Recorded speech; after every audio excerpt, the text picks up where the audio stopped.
नमस्कार, आप देख रहे हैं के न्यूज। मैं हूं आपके साथ सोनी चौहान। जनहित में आपका स्वागत है। संपूर्ण उत्तर भारत में और उसके आसपास के हिस्सों में हवा की गुणवत्ता खतरनाक स्थिति में पहुंच चुकी है।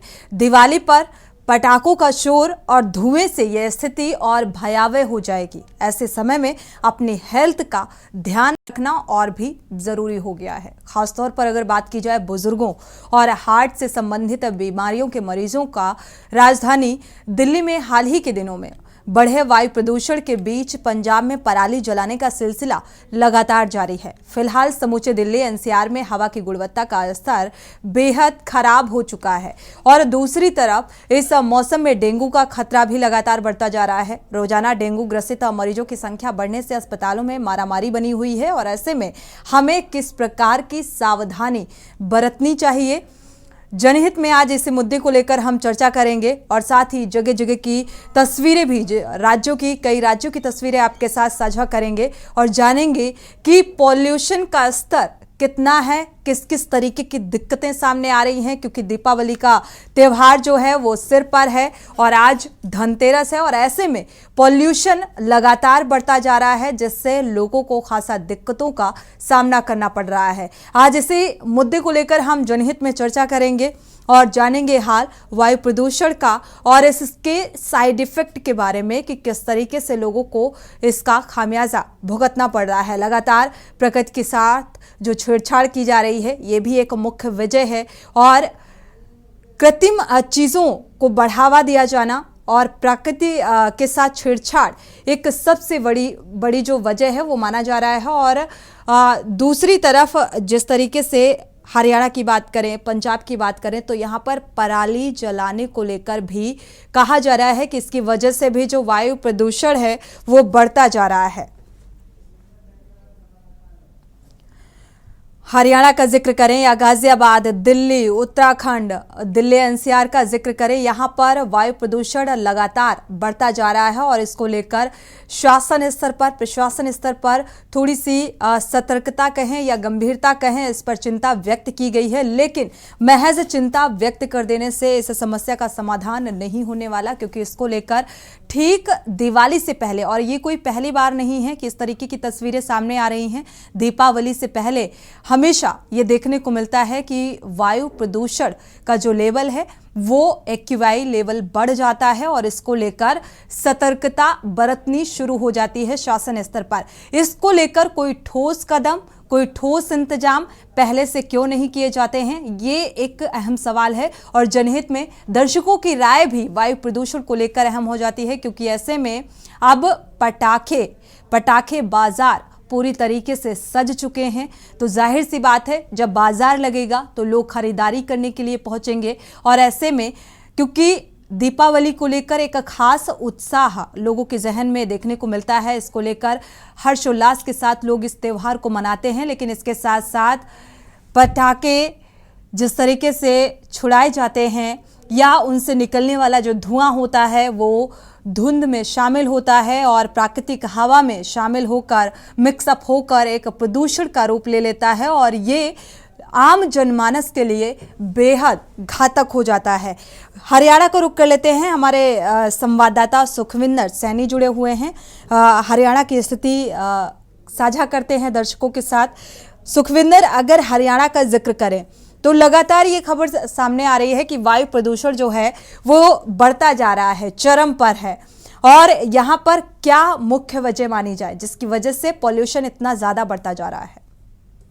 जी, अगर बात करें हरियाणा की, हरियाणा में जो है इस समय काफी पोल्यूशन की बातें जो काफी फैल रहा है, पोल्यूशन काफी, हवा में पोल्यूशन है और इसका जो मुख्य कारण आज की डेट में है वो पराली को माना जा रहा है कि पराली जलाने से काफी इससे जो धुआं निकल रहा है और काफी जो मौसम जो है, एनवायरनमेंट काफी खराब हो रहा है। काफी गंभीरता से इसको सरकारें भी ले रही हैं, लेकिन ग्राउंड लेवल की अगर बात करें तो पराली जलाने के मामले जो लगातार हो रहे हैं और उनके मामले भी दर्ज हो रहे हैं। जो हल्के के डीसी होते हैं वो भी कार्रवाई करते हैं, लेकिन इस पे मुकम्मल तौर पे जो रोक नहीं लग पा रही। सुखविंदर, देखा जाए यहाँ पर सीएम योगी आदित्यनाथ ने भी इस बात का जिक्र किया कि पराली एक मुख्य वजह है पॉल्यूशन को दूषित करने के लिए। लेकिन पराली सीजनल है, जो एक सीजन आता है और पराली जलाई जाती है, और ये क्या यही मुख्य वजह है फिर, या फिर और केमिकल फैक्ट्रियाँ या जिस तरीके से प्रकृति के साथ छेड़छाड़ की जा रही है, व्हीकल्स का अगर जिक्र करें जो रोड में फर्राटे भरते हुए नजर आते हैं और धुआं छोड़ते हुए मोटर वाहन नजर आते हैं, ये भी मुख्य वजह है जो पहले से ही वातावरण को दूषित करने के लिए बेहद जिम्मेदार हैं। इसको लेकर कोई सतर्कता, कोई गंभीरता शासन स्तर पर पहले से नजर नहीं आती। सुखविंदर, आपको आवाज मिल पा रही है सुखविंदर? चलिए दोबारा से संपर्क करने की कोशिश करेंगे।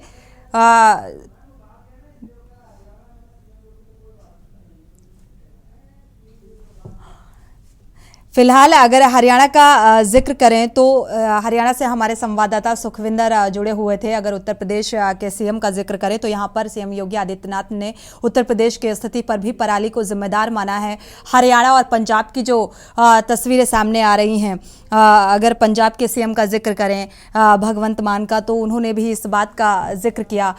मनोहर लाल खट्टर हमेशा देखा जाए तो वो थोड़ा सा गंभीर और सजग नजर आते हैं, वहाँ की आम जनता को लेकर सजगता बरतते हैं, लेकिन बावजूद इसके देखा जाए पॉल्यूशन का स्तर लगातार बढ़ता हुआ नजर आ रहा है। हम हरियाणा की तस्वीरें भी आपके साथ साझा कर रहे हैं, गाजियाबाद की भी तस्वीरें साझा कर रहे हैं, दिल्ली उत्तराखंड की भी तस्वीरें साझा कर रहे हैं, जहां पर पॉल्यूशन पर बढ़ता जा रहा है और लोग बेहद परेशान नजर आ रहे हैं। हमारे साथ एक दर्शक इस बीच जुड़े हुए हैं। सुरेश जी, स्वागत है आपका, अपनी राय साझा कर सकते हैं। मैं चाहता हूँ जिस क्षेत्र में जो ये प्रदूषण का कहर फैला था, इसमें तो आदमी को खुद जनता को ही सचेत होना चाहिए। कभी हमको सांस लेने में दिक्कत हो रही थी, बड़ी दिक्कतों का सामना करना पड़ रहा था। ठीक है, दीपावली का एक त्योहार होता, खुशी का त्योहार होता है, हिसाब से पटाखे दागे जिससे प्रदूषण भी बच सके और जनता अपना बचाव भी कर सके, त्योहार भी निपटाया जा सके। ठीक बात, शुक्रिया हमारे साथ जुड़ने के लिए सुरेश जी। और वाकई ये बेहद अहम बात का आपने जिक्र किया कि व्यक्तिगत जिम्मेदारी लेनी होगी जिस तरीके से प्रदूषण स्तर बढ़ता जा रहा है। अगले दर्शक हमारे साथ प्रेम जी चेन्नई से जुड़े हुए हैं, स्वागत है आपका, अपनी राय साझा कर सकते हैं प्रेम जी। संपर्क टूट गया है, अगर वापस से जुड़ते हैं तो जरूर साझा करेंगे। हमारे साथ उत्तराखंड के एमडी शंकरन जी भी जुड़ चुके हैं, स्वागत है आपका इस चर्चा में शामिल होने के लिए। साथ ही हमारे सुखविंदर लगातार हरियाणा से जुड़े हुए हैं। शंकरन जी, आपका रुख करेंगे। प्रदूषण स्तर जिस तरीके से बढ़ता जा रहा है, अगर खासतौर पर उत्तराखंड का जिक्र करें तो यहाँ प्राकृतिक चीज़ों के लिए जाना जाता है और प्रकृति से एक आम जनमानस का लगाव भी यहाँ पर देखने को मिलता है, और पोल्यूशन का स्तर अब जिस तरीके से बढ़ता हुआ नजर आ रहा है, तो क्या कहेंगे, किसको जिम्मेदार मानते हैं? जी, ये पोल्यूशन के लिए हम सभी जिम्मेदार हैं, सरकार से लेके और आम आदमी तक सब जिम्मेदार हैं, क्योंकि जिस तरह से हम लोग इन चीजों का ख्याल नहीं रखते। अभी हम एयर पोल्यूशन की बात कर रहे हैं, तो जो हवा के अंदर जो पार्टिकुलेट मैटर और गंदगी है उसकी बात कर रहे हैं। हवा से लेके अगर आप बात करें लैंड तक, तो हम लोग हर चीज में लापरवाही दिखाते हैं। सब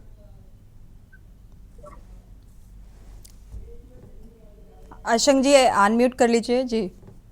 किया जाता है, और जो हवा का पोल्यूशन है उसके लिए हम लोग कभी भी अपना जो कई बार आप देखेंगे कि हमारी गाड़ियों का अब तो गवर्नमेंट ने जो ग्रीन उसका ये पोल्यूशन चेक है तो अनिवार्य कर दिया है, अदरवाइज कोई भी अपनी गाड़ी का वो करता नहीं था, उसको रिन्यू नहीं करता था।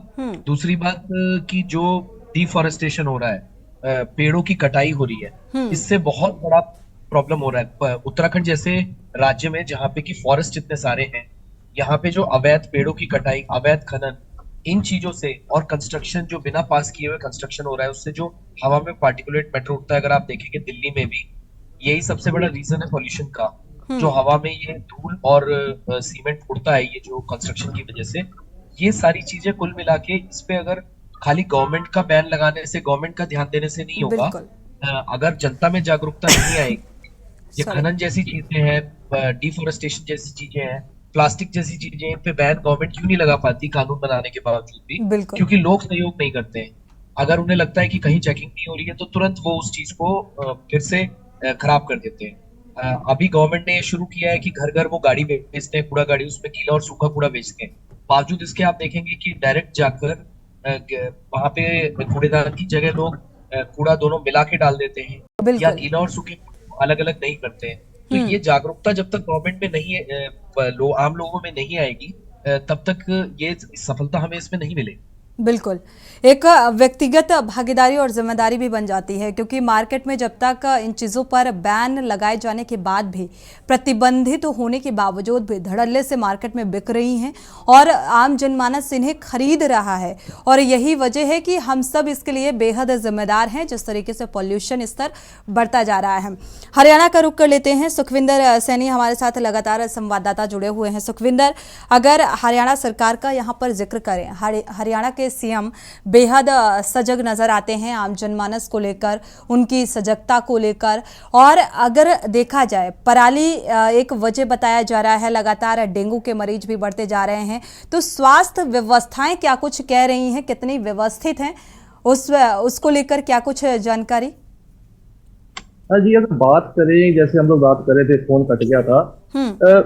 हरियाणा गवर्नमेंट काफी सतर्क है इस मामले में, काफी उनकी तरफ से इंस्ट्रक्शनें भी जारी की गई हैं और काफी इसके संबंध में जो किसानों को समझाया भी जा रहा है, उनको कई फैसिलिटियां भी देने की बात की गई कि अगर आप पराली नहीं जलाओगे तो ऐसी फैसिलिटियां भी दी गई हैं।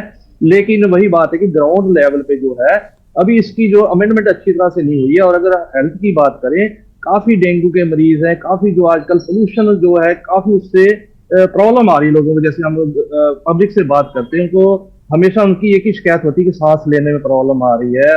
और अस्थमा के मरीज की बात करें, काफी इनकी गिनती जो बढ़ती जा रही है, काफी छोटे छोटे बच्चों को काफी नुकसान हो रहा है। एक बहुत गंभीरता से सोचने वाला विषय बनता जा रहा है धीरे धीरे। अगर हम लोग पराली की बात करें, खाली पराली को भी दोषी नहीं दिया जा सकता। इसमें काफी इंडस्ट्री भी है जो पोल्यूशन के नियमों की जो पालना नहीं करती, उनके ऊपर भी कहीं ना कहीं शिकंजा कसना चाहिए और सख्ताई से कसना चाहिए। इसमें बहुत सख्ताई करने की जरूरत है। आज की डेट में अगर AQI की बात करें तो वो काफी जो निशान है, काफी कुछ कह रहे हैं जो हमको समझ जाना चाहिए जी। बिल्कुल। सजगता, और देखा जाए तो सिर्फ सरकार की गंभीरता के साथ साथ स्थानीय लोगों की और आम जनमानस की भागीदारी भी इसमें बेहद अहम हो जाती है। अगर डेंगू का जिक्र करें, क्योंकि देखा जाए तो डेंगू के मरीजों में भी लगातार इजाफा देखने को मिल रहा है। शंकरन जी, आपका रुख करेंगे।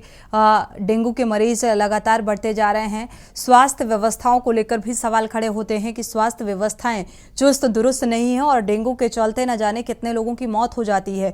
तो डेंगू, जिस तरीके से डेंगू के आंकड़े बढ़ते जा रहे हैं, इसको लेकर आप क्या कहेंगे?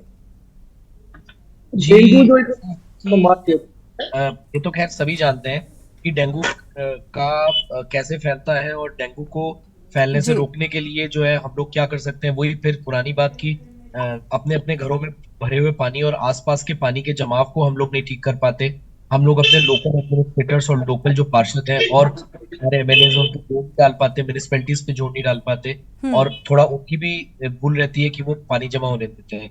लेकिन अगर आप डेंगू की बात करें तो इस बार जो डेंगू का एपिडेमिक है, जो पूर्वी उत्तर प्रदेश, पश्चिमी उत्तर प्रदेश और उत्तराखंड में जो देखने को मिल रहा है, ये बहुत सीवियर है। इसमें डेंगू तो हर साल होता है, लेकिन इसमें जो केसेस डेंगू के आ रहे हैं, उसमें बहुत जल्दी बच्चा या बड़ा बीमार हो रहा है। मतलब अगर पहले डेंगू 8-10 दिन तक जब होता था, तब कोई मरीज बुरी हालत में आता था।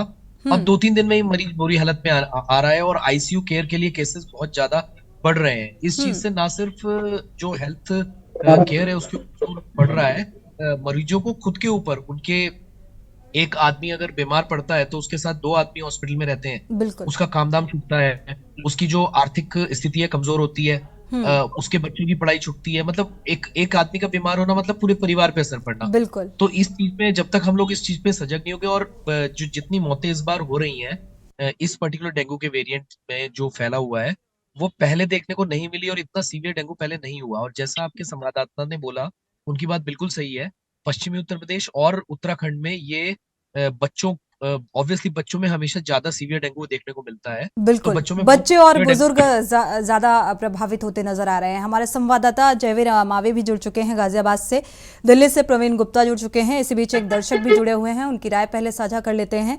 चेन्नई से प्रेम जी जुड़े हुए हैं, स्वागत है आपका, अपनी राय साझा कर सकते हैं प्रेम जी। नमस्कार मैम। जी मैम, मैं ये प्रदूषण को लेके बोलना चाहता हूँ कि प्रदूषण के लिए अगर पराली बीच में आती है जी तो केंद्र सरकार या प्रदेश सरकार जो किसानों को 2,000 रुपया देती है, ये 2 लाख करोड़ रुपया जो खर्चा होगा उसको बंद करके और उनको पराली को इकट्ठा करने का उसमें लगाया जाए तो बढ़िया। क्या वास्ते किसानों को ये प्रोत्साहन दे रही है, उनको मुफ्त में क्यों दे रही है जब वो गवर्नमेंट की बात ही नहीं मान रहे और पूरे भारतवर्ष को परेशान करके रखा है। नंबर 2 बात, दिन भर बुलडोजर जो चलाया जा रहा है उससे प्रदूषण जो बढ़ रहा है वो सीमा से पार है। 3 नंबर, जो हमारे पीएम और सीएम साहब लोग ये कॉरिडोर बना रहे हैं, पेड़ों की कटाई करके सड़कें बना रहे हैं और टूरिस्ट सेंटर बना रहे हैं, इससे प्रदूषण बहुत फैल रहा है। केदार में ले लीजिए, वहां तक प्रदूषण फैल गया। बोलने का मतलब ये है कि अगर आप प्रेजेंट में जितनी तैयारी करें कम से कम ये बिल्कुल, एक तरफ हम अगर स्मार्ट सिटी का सपना सजोए बैठे हैं तो वो उसकी परिकल्पना जो है वो कैसे पूरी होगी उस ओर अगर प्रयासरत होंगे तो दूसरी तरफ ये तस्वीर हम लोगों के सामने आती है। शुक्रिया हमारे साथ जुड़ने के लिए और राय साझा करने के लिए। रुख कर लेते हैं दिल्ली का, क्योंकि दिल्ली की स्थिति जो है वो पॉल्यूशन को लेकर बेहद खतरनाक स्थिति में पहुंच चुकी है। प्रवीण, दिल्ली का रुख करें तो यहाँ पर प्रदूषण स्तर जो है वो बहुत ज़्यादा बढ़ा हुआ है और पिछले काफ़ी दिनों से हाई लेवल मीटिंग्स भी हो रही हैं प्रदूषण को कंट्रोल करने को लेकर। निष्कर्ष क्या कुछ नज़र आया, मौजूदा हालात कैसे नज़र आ रहे हैं? जी मैं बता दूं आपको, जिस तरीके से दिल्ली में प्रदूषण 700 AQI से ऊपर पहुंच गया था, लेकिन अब की बात करें, आज की बात करें और कल की बात करें, जब से दिल्ली में बारिश हुई है और तेज ठंडी हवाएं चल रही है तो प्रदूषण का लेवल वहां से गिर के आज जो तापमान जो न्यूनतम AQI नोट किया गया था वो सुबह का जो AQI था वो 299 के आसपास था, लेकिन अब जो AQI नोट किया गया है वो 100 के आसपास बताया जा रहा है। तो जब दिल्ली में बारिश नहीं हुई थी तो उससे पहले प्रदूषण बहुत ज्यादा था, क्योंकि दिल्ली के आसपास के जो हरियाणा से लगे क्षेत्र हैं, हरियाणा से लगे गांव हैं, वहां पर पराली जलाई जा रही थी और उसकी वजह से दिल्ली में प्रदूषण बढ़ता ही जा रहा था। उसी के चलते दिल्ली के जितने भी बॉर्डर थे वो सब सील कर दिए गए थे, क्योंकि जो बाहर से, दिल्ली के बाहर से, चाहे वो यूपी हो, चाहे हरियाणा हो, चाहे पंजाब हो, वहां से जितनी भी डीजल की गाड़ियां दिल्ली के अंदर आ रही थी वो उन गाड़ियों पर रोकथाम लगा दी गई थी और उन गाड़ियों को दिल्ली के अंदर एंट्री नहीं दी जा रही थी, उन पे बैन लगा दिया गया था।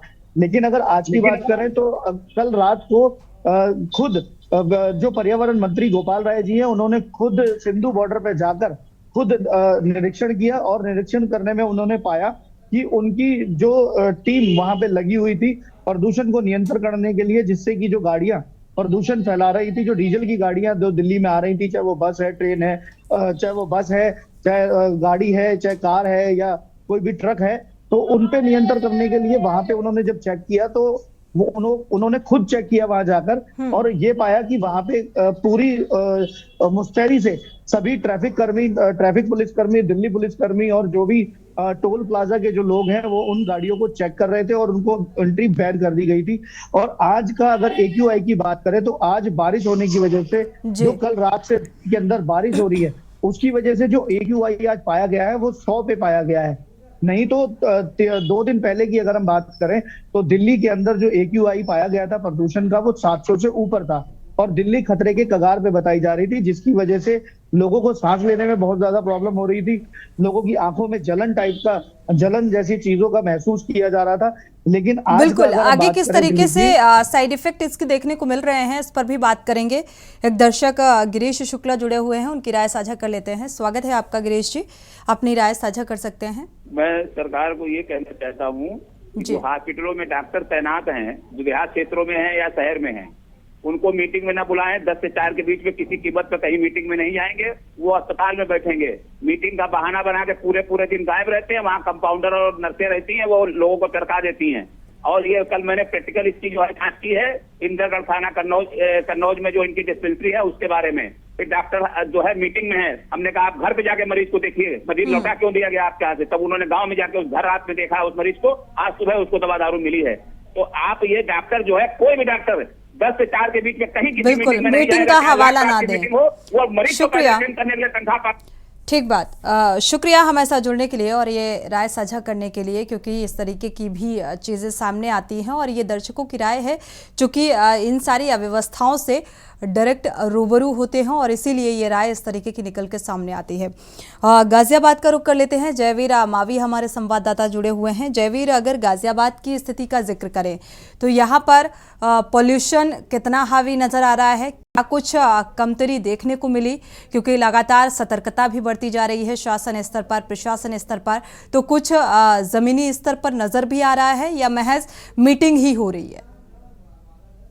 देखिए सोनी, जिस तरह से गाजियाबाद यानी कि अगर हम बात करते हैं तो समस्त दिल्ली एनसीआर के जो हालात थे, जो प्रदूषण का स्तर था, गाजियाबाद देश भर में नंबर 1 पर पहुंच चुका था और लगातार जो प्रदूषण था, जो हवा जहरीली हो रही थी, कहीं ना कहीं अब देर रात से जब यहाँ पर बारिश हुई है तो उससे प्रदूषण का स्तर, जो हवा की अगर हम शुद्धता की बात करें तो काफी स्तर पर सुधार आया है। हालांकि जिलाधिकारी गाजियाबाद ने कक्षा 9 तक के जो छात्र थे, जो बच्चे थे, उनकी छुट्टियां कर दी गई थी, 10 तारीख तक छुट्टी थी और उनकी ऑनलाइन क्लास जारी की गई थी। तो कहीं ना कहीं इस मौसम की जो बेमौसम की जो बारिश है, इससे एक राहत मैं कहूंगा कि दिल्ली और एनसीआर के जो लोग हैं उनको बहुत बड़ी राहत यहाँ पर मिली है। और जो हवा है, यानी कि अब कम से कम शुद्ध हवा ले सकते हैं। जो प्रदूषण का स्तर जो 480-90 तक जा रही थी, जो एक्यूआई स्तर की हम बात करें तो घटकर 250 पौने 300 के लगभग, यानी कि लगभग 250 तक पहुंच चुकी है। तो कहीं ना कहीं जो प्रदूषण था वो आधा असर अभी कहा जा सकता है कि 50%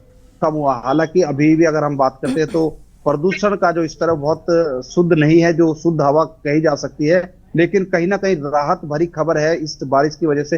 हालांकि अब बारिश होने से दिल्ली और एनसीआर के इलाके में ठंड का भी एहसास हो रहा है। मैं खुद अभी जर्सी पहनकर आपके सामने मौजूद हूं, तो कहीं ना कहीं जिस तरह से जो हवाएं चली हैं, जिस तरह बारिश हुई है, उससे वातावरण भी शुद्ध हुआ है और हवा चलने से जो स्तर है, यानी कि जो हवा की जो गुणवत्ता है वो भी ठीक हुई है। तो कहीं ना कहीं जिस तरह से लगातार बारिश अभी हो रही है, तो बारिश से एक बड़ा सुधार, यानी कि हवा की हम बात कर रहे हैं तो प्रदूषण के स्तर में एक बड़ा सुधार हवा बारिश की वजह से होया। तो कहीं ना कहीं जो आम लोग हैं अब राहत की सांस ले रहे हैं, वही जो प्रशासनिक अधिकारी है वो भी राहत की सांस ले रहे हैं। हालांकि अगर हम प्रदूषण विभाग के जो अधिकारी और जो कर्मचारी गाजियाबाद जनपद में तैनात हैं उनकी बात करें तो सभी, मैं कहूंगा, पूरी तरह से भ्रष्टाचार में डूबे हुए हैं और तमाम जो ऐसी अवैध फैक्ट्रियां हैं जहां से प्रदूषणकारी इकाइयां हैं जिनसे प्रदूषण फैलता है, वहां से एक मोटी रकम वसूलते हैं, जिससे कि जो ऐसी फैक्ट्रियां निर्विवाद रूप से चलती है।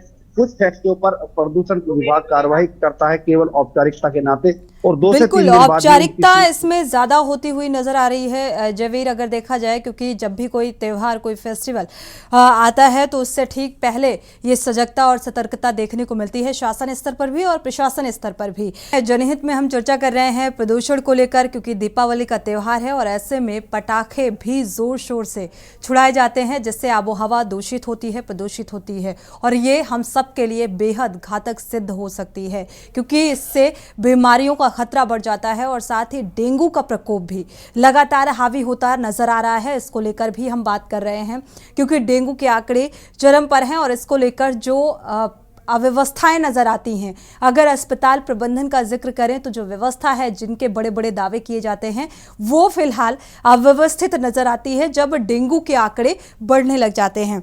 हमारे साथ लगातार संवाददाता भी जुड़े हुए हैं हरियाणा से और गाजियाबाद, दिल्ली से, उत्तराखंड से अशंक एरन जी जुड़े हुए हैं। एक बार हरियाणा का रुख कर लेते हैं, सुखविंदर जी जुड़े हुए हैं। सुखविंदर, अगर देखा जाए हरियाणा में डेंगू के मरीजों के आंकड़े का अगर जिक्र करें तो क्या कुछ स्थिति यहां पर नजर आती है और स्वास्थ्य व्यवस्थाएं कितनी चुस्त दुरुस्त हैं? जी, अगर डेंगू की बात करें, डेंगू काफी जो है पिछले काफी समय से काफी चरम सीमा पे है और इसके साथ जो डेथ भी हुई है, और जैसे अभी बता रहे थे कि ये नया जो डेंगू आया है काफी खतरनाक है। इसका एकदम ही जो सेल एकदम घट जाते हैं और मरीज की जो हालत एकदम सीरियस हो जाती है और ऐसे कई केस जो है हॉस्पिटल में देखे जाते हैं। हालांकि हरियाणा गवर्नमेंट की जो व्यवस्था की बात करें, अच्छी व्यवस्था की हुई है, इलाज का काफी प्रबंध है, लेकिन अगर डेंगू की बात करें, डेंगू काफी खतरनाक रूप में इस बार आया हुआ है और काफी इससे जो हरियाणा में नुकसान हो रहा है। बिल्कुल, इसका देखा जाए तो आंकड़े जिस तरीके से बढ़ रहे हैं, वाकई चिंताजनक स्थितियां हैं और सवाल खड़ा होता है व्यवस्थाओं को लेकर। अगर स्वास्थ्य प्रबंधन के दावों का जिक्र करें तो अलग अलग राज्यों में स्वास्थ्य व्यवस्थाओं को लेकर दावे भी बड़े बड़े किए जाते हैं। अगर दिल्ली का रुख करें प्रवीण, दिल्ली की स्थिति क्या कुछ बयां कर रही है? डेंगू का प्रकोप किस कदर हावी है? क्या कुछ कमी देखने को मिल रही है?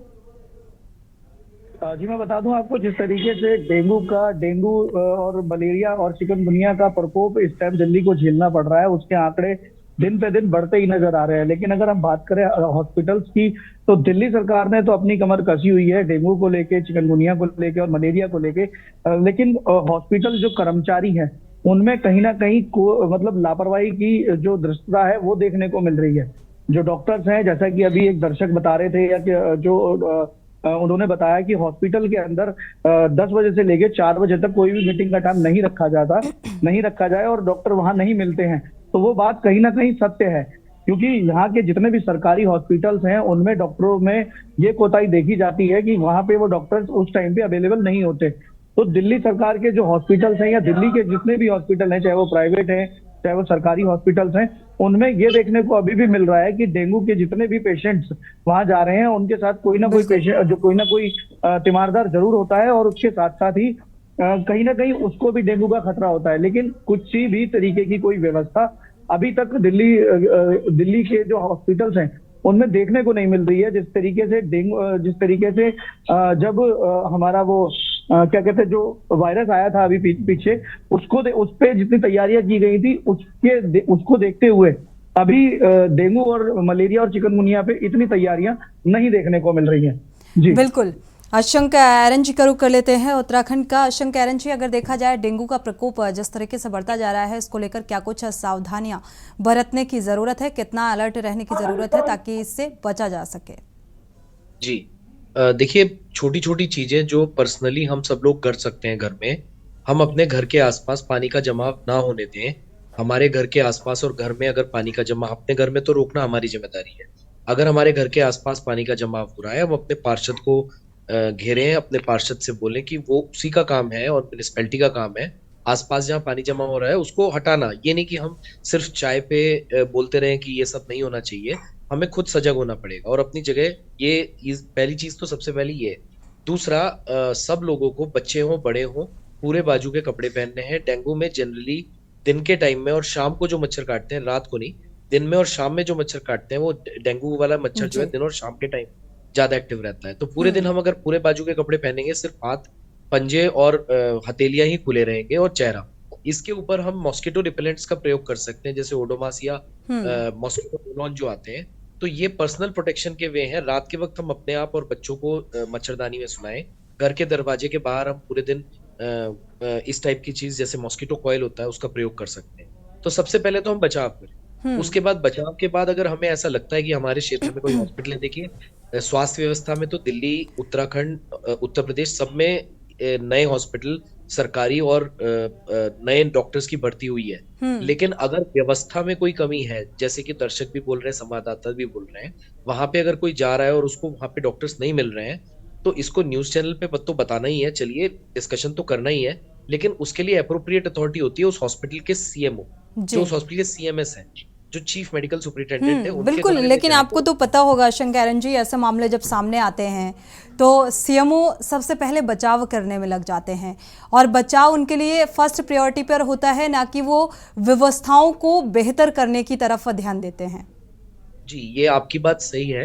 कई केसेस में देखिए, जो बहुत सालों से व्यवस्था बनी हुई है, जो बहुत सालों से अभी सरकारी कर्मचारियों का मनोस्थिति है, उसको एकदम से तो वो चेंज नहीं होगी। ये चेंज आ रहा है, लेकिन धीरे धीरे जो अब सरकारों ने कदम उठाए, मैं खाली यही नहीं कहूंगा बीजेपी राज्य शासित प्रदेशों में, बल्कि जैसे दिल्ली जैसा प्रदेश है जिसमें आम आदमी पार्टी का शासन है, वहां पे भी चेंज देखने को मिल रहा है। वहां पे भी इस चीज को बदलने की कोशिश की जा रही है। थोड़ा इस चीज में सहयोग जनता को भी करना है कि अगर वो जाए सीएमएस के कमरे में, उनसे बात करें, या जिस भी सरकारी ऑफिस की बात हो रही है, अगर वो उनकी प्रॉब्लम का सोल्यूशन नहीं कर पा रहे हैं तो लिखित में कंप्लेंट दें। कम से कम इतना कर दें, उसके आगे अगर लिखित में कोई कंप्लेंट जाती है तो उस पर कोई ना कोई एक्शन जरूर लेना पड़ता है, उसकी इंटेरोगेशन जरूर होती है। तो ये बात उनकी सही है, उनकी बातें सही हो सकती हैं, लेकिन हमें उसमें थोड़ा सा सहयोग दे दें, एक लेटर अगर हम छोड़ दें तो वो एक बहुत बड़ी हेल्प होगी इस व्यवस्था को सुधारने में। दूसरा, अगर जो लोगों को जिनको डेंगू हो जाता है उनको सबसे पहली चीज, आजकल जिस तरह का वेरिएंट ये है, पहले दूसरे दिन में बुखार आता है तो उस वक्त उनको ये नहीं सोचना कि मुझे डेंगू नहीं होगा, ये तो बुखार वायरल का ही होगा या कोई और बीमारी होगी, डेंगू या चिकुनिया नहीं होगा। भाई आप मान के चले कि ये डेंगू ही है, आप पैरासिटामोल लें, आप अपना फ्लूइड बैलेंस अच्छा करें, पूरे दिन जितना ज्यादा लिक्विड्स पी सकते हैं, घंटे घंटे में 2-2 ग्लास पानी या कुछ भी तरल पदार्थ पीते रहें। और अगर आपको कमजोरी लगती है, आपको सुस्ती लगती है, आपको सर दर्द ज्यादा होता है, पेट दर्द ज्यादा होता है, तो वो कंडीशन खराब है। उस कंडीशन में आप तुरंत, चाहे पहला दूसरा दिन हो, आप डॉक्टर से संपर्क करें, किसी खुला से आप संपर्क ना करें, जो भी आपके निकटतम आपको लगता है अच्छे डॉक्टर हैं उनसे संपर्क करें और शुरुआत में डॉक्टर के फॉलो अप में अपना इलाज कराएं। ये नहीं कि हम अपनी कंडीशन बिगाड़ें घर पे पहले 4-5 दिन और जब ज्यादा सीरियस हो जाए तब हम डॉक्टर के पास पहुंचे, फिर डॉक्टर हमें लेने से इनकार करें और वो हायर सेंटर भेजे, हायर सेंटर में बिल्कुल, उससे पहले सिचुएशन क्रिटिकल हो उससे पहले ही चेकअप या डॉक्टर से संपर्क करना चाहिए। हमारे साथ जयवीर मावी भी जुड़े हुए हैं, गाजियाबाद से संवाददाता। जयवीर मावी, अगर देखा जाए गाजियाबाद की स्थिति का जिक्र करें तो यहाँ पर स्वास्थ्य व्यवस्थाएं जो हैं वो कितनी सजग और कितनी व्यवस्थित नजर आ रही हैं? डेंगू के मरीजों का आंकड़ा अगर देखा जाए तो क्या कुछ बयां कर रहा है? देखिए सोनी, गाजियाबाद जब हम डेंगू को लेकर चर्चा करते हैं तो शुरुआत के दौर में डेंगू से गाजियाबाद जनपद के बहुत बुरे हालात रहे। यहाँ तक कि अभी अगर हम सरकारी आंकड़ों की बात करें तो गाजियाबाद स्वास्थ्य विभाग की तरफ से जो आंकड़े दिए गए हैं डेंगू से मरने वालों की जो संख्या है वो केवल अभी इस सीजन में 2 बताई गई है। हालांकि स्वास्थ्य विभाग के अधिकारियों का साफ तौर पर कहना है कि जो डेंगू यहाँ पर जो उसका वायरस है वो बहुत पावरफुल नहीं है, बहुत हल्का वायरस है, उससे घबराने की जरूरत नहीं है, यहाँ तक कि जान जाने की संभावनाएं बहुत कम हो। हालांकि बचाव की बात करते हैं तो बचाव के लिए तमाम तरह की व्यवस्थाएं यहाँ पर की गई हैं, चाहे जो स्वास्थ्य विभाग के अधिकारी उनका गेट टुगेदर या विद्यालयों में जाकर के बच्चों के साथ वर्कशॉप करना या तमाम माध्यम से एक जागरूकता, जैसा डॉक्टर साहब ने अभी यहाँ पर कहा भी है कि जो पानी है उस पानी से बचाव, क्योंकि कुछ व्यवस्थाएं हमें खुद संभालनी होती हैं, कुछ व्यवस्थाएं प्रशासन की होती है। तो हमारी जो व्यवस्था है कि घर में पानी ना जमा हो, अड़ोस पड़ोस में गंदा पानी ना हो, और जो हम चिड़िया या पक्षियों के लिए पानी रखते हैं उस बर्तन को कम से कम एक बार पूरी तरह से सुखाने के बाद उसमें दोबारा पानी डाले तो मच्छर जो डेंगू का वायरस है उसमें दोबारा नहीं पनप पाएगा। पूरी बाजू के कपड़े पहने, तमाम ऐसी जो व्यवस्थाएं हैं वो यहाँ पर कही गई। हालांकि अगर बात करें तो अस्पतालों में भारी भीड़ रही, कई बार यहाँ पर भी जनपद गाजियाबाद में भी एक गांव है मेवला भट्टी जो लोनी ब्लॉक का है, जब शुरुआत डेंगू हुई तो एक ही गांव में एक समय पर लगभग 700 से ज्यादा मरीज मिले थे। तो कहीं ना कहीं आप समझ सकते हैं कि कितनी बड़ी स्थिति रही होगी। 135 गांव जनपद गाजियाबाद में और एक गांव में 500 से ज्यादा मरीज एक समय पर डेंगू के निकले हो। लेकिन कैजुअलिटी की बात करें तो कैजुअलिटी केवल जनपद में 2 हो पाई है। तो कहीं ना कहीं प्रशासन ने पूरी तरह से इस पर पकड़ रखी है और आम नागरिकों ने भी कहीं ना कहीं इस बार जो प्रशासनिक जिस तरह के जो जागरूकता अभियान थे उसको फॉलो किया, उनको समझा है कि अगर हम घर में जो चिड़िया के पक्षियों के लिए या एसी का जो पानी कई बार रिश्ता है जो जमा होता है हमें उससे बचाव रखना चाहिए, सफाई करनी चाहिए। तो कहीं ना कहीं ये सभी चीजें एक कारगर सिद्ध गाजियाबाद जनपद में होती हुई नजर आई और इसी का कारण रहा कि जनपद बड़ी आबादी वाला जनपद होने के बावजूद भी यहाँ पर जो डेंगू है उससे बहुत ज्यादा जनहानि नहीं हो पाई। लेकिन हाँ, बीमारी जरूर लोगों को हुई लेकिन वो नियंत्रण में रही और मानव जनहानि नहीं हो पाई। तो कहीं ना कहीं कहा जा सकता है कि स्वास्थ्य विभाग ने पूरी तरह से कोशिश की है। हालांकि नगर पालिका नगर निगम की बात करें तो अब जिस तरह का आज मौसम है, बारिश है, तो इसमें मच्छर जनित जो बीमारियां हैं उनके बढ़ने का खतरा बढ़ा है, क्योंकि बारिश होने के बाद मच्छर जो और अन्य कीट हैं वो उनकी संख्या बढ़ेगी। लेकिन नगर पालिका नगर निगम अभी तक यहाँ पर जो मच्छर की जो दवाई है उनका स्प्रे नहीं करा रही है, एंटी लार्वा नहीं छिड़काया जा रहा है। तो इस समय मैं कहता हूँ कि जो खतरा है इस समय इस मौसम के अनुसार बारिश होने तो से ऐसे खतरा में थोड़ा बढ़ने की सा सजगता बेहद जरूरी हो जाती है। देखा जाए तो जिम्मेदार जो विभाग हैं। हरियाणा का रुख कर लेते हैं। हरियाणा में स्वास्थ्य व्यवस्था कितनी चुस्त और दुरुस्त है, साथ ही जिस तरीके से पराली जलाने का जिक्र किया गया सुखविंदर, तो इससे क्या कुछ साइड इफेक्ट देखने को मिल रहे हैं आम जनमानस को? हरियाणा की जनता का अगर जिक्र करें तो किस तरीके की दिक्कतों का सामना करना पड़ रहा है? जी, पराली जलाने की अगर बात करें, पराली जलाने के केस काफी बड़े हुए हैं, जैसे हमने पहले भी बात की है। हालांकि जो डिस्ट्रिक्ट लेवल पे है, काफी इसको रोकने के जो है इंतजाम किए जा रहे हैं। पुलिस लेवल तक जो है, पुलिस स्टेशन तक कहा गया है कि इसको रोका जाए, लेकिन जो किसान है जो रात बेरात जलाते हैं, और काफी इसके मामले जो है। पर यहाँ एक बात और है कि जैसे आज कुछ बारिश का मौसम है, उससे भी कुछ आज मौसम जो है, एनवायरनमेंट कुछ साफ लग रहा है, और अगले 2-3 दिन में बारिश होने वाली जो अनुमान बताया गया है मौसम विभाग की तरफ से कि बारिश होती रहेगी। इससे जो एक वाई में काफी फर्क पड़ेगा। लेकिन अगर पराली की बात करें, पराली जलाने के मामले जो है वो दिन ब दिन बढ़ रहे हैं, और इसकी तरफ जो है सरकार काफी संजीदगा है, लेकिन जो ग्राउंड लेवल पे है अभी पूरी तरह से मुकम्मल इसकी जो है पूरी कार्रवाई नहीं हो रही। हालांकि पुलिस डिपार्टमेंट भी काफी इस पे काम कर रहा है, और किसानों को समझाया भी जा रहा है, और काफी इस संबंधी जो बातें की जाती है, लेकिन जो ग्राउंड लेवल पे अभी पराली जलाने के मामले कम नहीं हुए, जो एक चिंता का विषय है। इसके अलावा और भी बात करें तो पोल्यूशन काफी बढ़ता जा रहा है, जो जल्दी कंट्रोल करना पड़ेगा। बिल्कुल, प्रदूषण लेवल लगातार बढ़ता जा रहा है। इसको लेकर शासन स्तर पर क्या कुछ कवायद की जा रही है? रोकने को लेकर कवायद लगातार जारी है, लेकिन वो कितना सार्थक होती नजर आ रही है, इस पर भी हम बात करेंगे। हमारे साथ प्रवीण गुप्ता भी लगातार जुड़े हुए हैं। प्रवीण, अगर दिल्ली का जिक्र करें, एक सबसे अहम वजह ये भी सामने आ रही है, दिल्ली में ऑड इवन सिस्टम भी लागू है, बावजूद इसके ऐसी स्थितियाँ बनती हुई नजर आ रही हैं। प्रदूषण को लेकर बड़े बड़े अपार्टमेंट, और देखा जाए लगातार पेड़ पौधों की कटान चरम पर है, तो इसको लेकर और कितनी सजगता शासन स्तर पर बढ़ती जा रही है? क्या कुछ दिशा निर्देश दिए गए हैं और उनका पालन किस तरीके से किया जा रहा है? जी, मैं बता दूं आपको, जिस तरीके से जो हमारे दिल्ली के पर्यावरण मंत्री हैं गोपाल राय जी, उन्होंने जिस दिन से प्रदूषण दिल्ली के अंदर चरम सीमा पे आया हुआ है, उस दिन से ही उन्होंने अपनी कमर कसी हुई है, और वो खुद भी जगह जगह जाके उन चीजों का निरीक्षण कर रहे हैं। बात करें ऑड एंड इवन की, तो कल से जब बरसात हुई है तो ऑड एंड इवन का जो मैटर था वो उन्होंने अभी बंद कर दिया है। अब वो 19 तारीख से दोबारा चालू किया जाएगा, दीपावली के बाद से वो दोबारा चालू किया जाएगा। प्रदूषण की हालत को देखते हुए अभी उन्होंने जिस तरीके से रात से जब बारिश दिल्ली के अंदर हो रही है, तो प्रदूषण में काफी राहत है। और जैसे कि मैंने बताया कि 2 दिन पहले जब बारिश नहीं हुई थी तब AQI 700 से ऊपर था, लेकिन बारिश होने के बाद में जो AQI नोट किया गया है वो 100 या 150 के आसपास बताया गया है।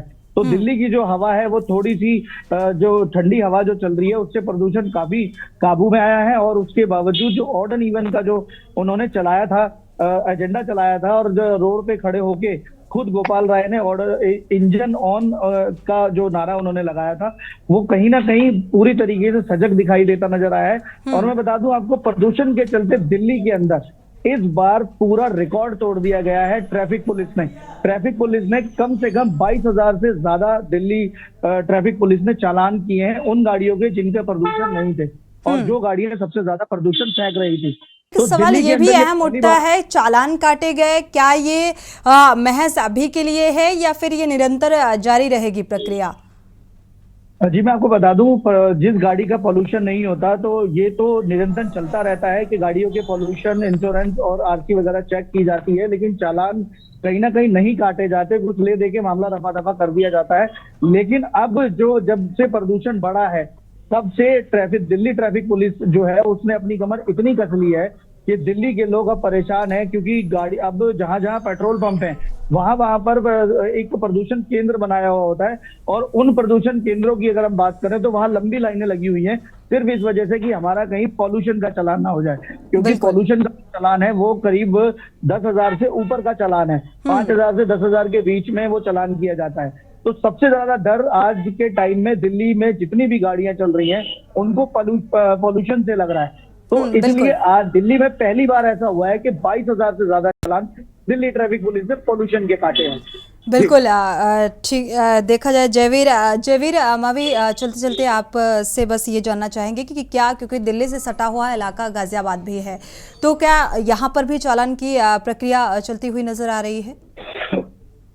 देखिए, गाजियाबाद जनपद में अभी इस तरह के कोई निर्देश नहीं दिए गए हैं कि जो जी। ग्रेप, और हालांकि गाजियाबाद जनपद में स्कूटी, चाहे बेस 3 स्कूटी हो, कार हो, बाइक हो, सभी को प्रतिबंधित किया गया था और सीधा ग्रेप 4 का जो नियम था वो लागू किया गया था। लेकिन इस तरह के यहाँ पर कोई अभी ऐसे नहीं देख पाए हैं कि जो ऐसे जो प्रतिबंधित वाहन है उनके खिलाफ किसी तरह की कोई कार्रवाई की जा रही हो या उनको रोका जा रहा हो। अभी तक केवल एक आदेश के रूप में इसको देख रहे हैं कि जो एक आदेश आया था जिलाधिकारी गाजियाबाद की तरफ से कि जो अब गाजियाबाद में जो ग्रेप 4 का नियम लागू कर दिया गया, जिसके अंतर्गत चाहे स्कूटी हो, मोटरसाइकिल हो, वो जो बेस 3 है वो नहीं चलेंगी, बेस 6 चलेंगी। लेकिन अभी सड़कों पर काफी वाहन ऐसे देखे जा सकते हैं जो बेस 3 वाहन है, बेस 4 वाहन है, जो जिनको प्रशासन की तरफ से प्रतिबंधित किया गया था। लेकिन अगर धरातल की बात करें तो सभी वाहन यहाँ पर पूरी तरह से सड़कों पर दौड़ रहे हैं और बिल्कुल फर्राटा भरते हुए नजर आ रहे हैं, यानी कि इन निर्देशों को भी दरकिनार कर दिया गया है। शुक्रिया